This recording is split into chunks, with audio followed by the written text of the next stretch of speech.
سړي راته ووایي واده وکړه موږ سره وکړه واده. زه ورته یم نه ویم زما بچي دي واړه په ټیم به دې پاس شي. زه ورته یم نه. نو بس دغه مطلب یې وي چې هغوی دغه خبرې وکړي. ګرانو کتونکو ګلاب خان شیرپا ویلفیر فاونډیشن ته دغه رجسټر خلک راځي. ګرانو کتونکو ګلاب خان شیرپا ویلفیر فاونډیشن رجسټر ته دغه بېوسه خلک راځي او موږ یې تاسو ته وړاندې کوو. دغه یو تورسرې یو خورکې چې خپلو ستړو دې کیمرې ته راوسته یو لوی خاندان سره تعلق ساتي، خو الله دې څوک نه مجبوره کوي. 3 پېغلې لوریانې 3 کاله شو خاوند یې مړ دی. د خپل ژوند دغه کیسه به تاسو ته پخپله کوي. څنګه تېرېږي ژوند؟ بس خاورې تېرېږي څه ژوند دی، بس د تا خبرې او د ما خبرې بس دغه وړو. څوک را سره لاس امداد داسې نه کوي، بس د خبرو لپاره وي که چېرته ځان له دې بچو مچو له سره لاړ شو نو هم هله خبرې کوي او نور را سره هېڅ لاس امداد څوک نه کوي. دغه د بچو د سبقونو را سره غم وي چې بچي مې سبقونه وایي. دویم چې موږ خو خورې ژوند تېر کړو چې دوی خو کامیاب شي.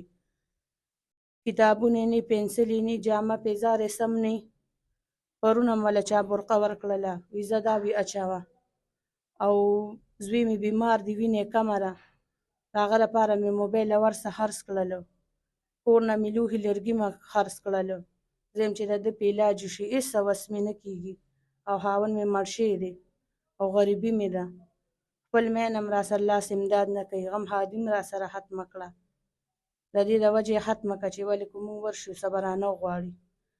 دغه روژه کې راشو تاسو را لاس امداد را سره وکړئ.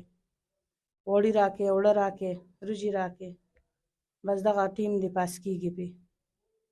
نور هېڅ هوس مې نشته. خوراک څښاک څه بندوبست یې اوسه؟ نو بس خوراک څښاک دغه دی چې دوکاندارانو نه قرض راوړو. هغوی هم راته اوس وایي چې بس دې سوداګانې به نه درکوو، چې پیسېګانې نه راکوې سوداګانې به نه درکوو. یو نیازبین زوی 3 لوریانې هغه خویندې خو هم هغه زوی ته رور ته خفه وي، بیمار خفه وي ورته بیمار وي.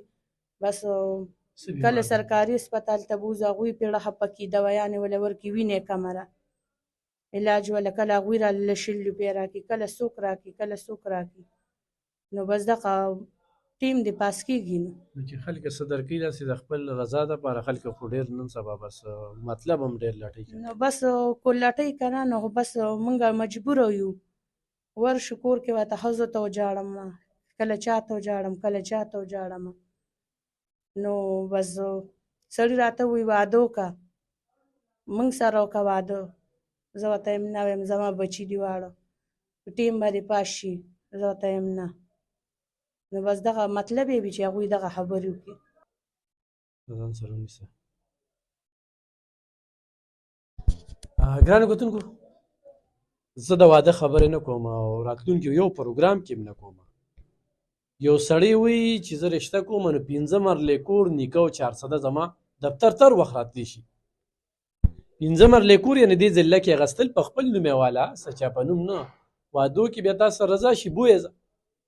تاسو صرف دا نه تاسو یو ویډیو 2 کې چې تاسو وایه به دغه یو ویډیو 2 وکړه. موږ د 1.5 نه زیات الحمدلله 1.5 نه واړولې رشتې.